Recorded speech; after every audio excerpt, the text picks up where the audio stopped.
FIFA ലോകകപ്പ് final മത്സരം നടക്കുന്ന അമേരിക്കയിലെ ന്യൂജേഴ്സി സ്റ്റേഡിയത്തിന്റെ പരിസരത്താണ് മധുകൊട്ടാരക്കര ഉള്ളത്. മധുകൊട്ടാരക്കര ചുറ്റിക്കണക്കല്ല, അവിടെയാണ് താമസിക്കുന്നത്. അമേരിക്കൻ പ്രസിഡന്റ് ഡൊണാൾഡ് ട്രംപ് മത്സരം കാണാൻ അവിടെ എത്തുമെന്നാണ് നമുക്ക് ലഭിക്കുന്ന വിവരം.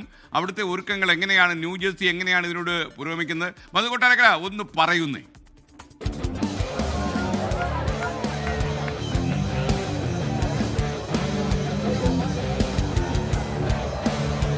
US പ്രസിഡന്റ് ഡൊണാൾഡ് ട്രംപും അതുപോലെ സ്പെയിനിന്റെ പ്രധാനമന്ത്രിയും ഉൾപ്പെടെ നിരവധി VVIPകൾ നാളെ ഈ മത്സരം കാണുവാനായിട്ട് എത്തും.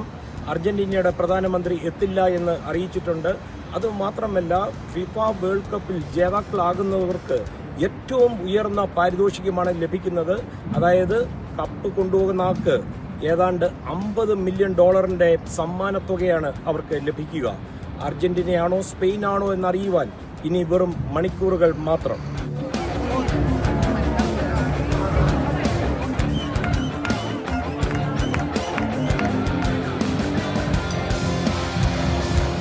പതിവിന് വിപരീതമായി ഏതാണ്ട് അരമണിക്കൂറോളം നീളുന്ന ഹാഫ് ടൈം ഷോയും ന്യൂജേഴ്സിയിലെ ഫിഫ വേൾഡ് കപ്പ് ഫൈനലിന്റെ പ്രത്യേകതയാണ്. മഡോണയും ഷക്കീറയും ഉൾപ്പെടെ നിരവധി താരങ്ങളായിരിക്കും ഈ ഹാഫ് ടൈം ഷോയിൽ പങ്കെടുക്കുക. തന്നെയുമല്ല, ഇതിൽ നിന്ന് റേസ് ചെയ്യുന്നത് ഏതാണ്ട് $100 മില്യൺ ആണെന്നാണ് അറിയുവാൻ സാധിച്ചത്. ഈ തുക ഫിഫയുടെ വിദ്യാഭ്യാസ ചെലവിനുള്ള ഫണ്ടിലേക്ക് മാറ്റിവെക്കുന്നതായിരിക്കും.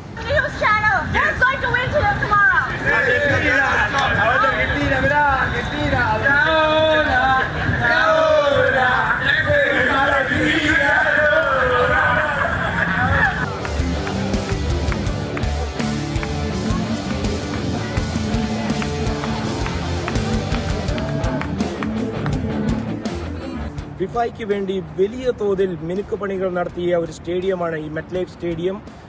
ഈ ഒരു ഫുട്ബോൾ സ്റ്റേഡിയമാക്കി മാറ്റുവാനായിട്ട് കോടികളാണ് ചെലവഴിച്ചത്.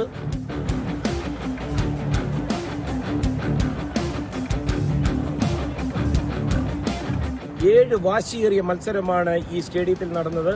8ാമത്തെ മത്സരം, അതിന് ലോകം കാത്തിരിക്കുകയാണ് ഫിഫ ഫൈനലിന്.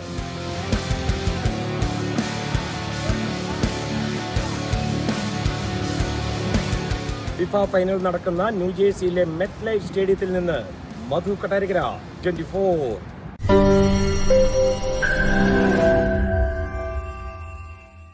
ലോകത്തെവിടെയായാലും ഏത് സമയത്തും 24 വാർത്തകളും ഓഗ്മെന്റഡ് റിയാലിറ്റി പാക്കേജുകളും എക്സ്പ്ലെയിനറുകളും വിശദമായി കാണാൻ ഞങ്ങളുടെ യൂട്യൂബ് ചാനൽ നിങ്ങൾക്ക് സബ്സ്ക്രൈബ് ചെയ്യാം.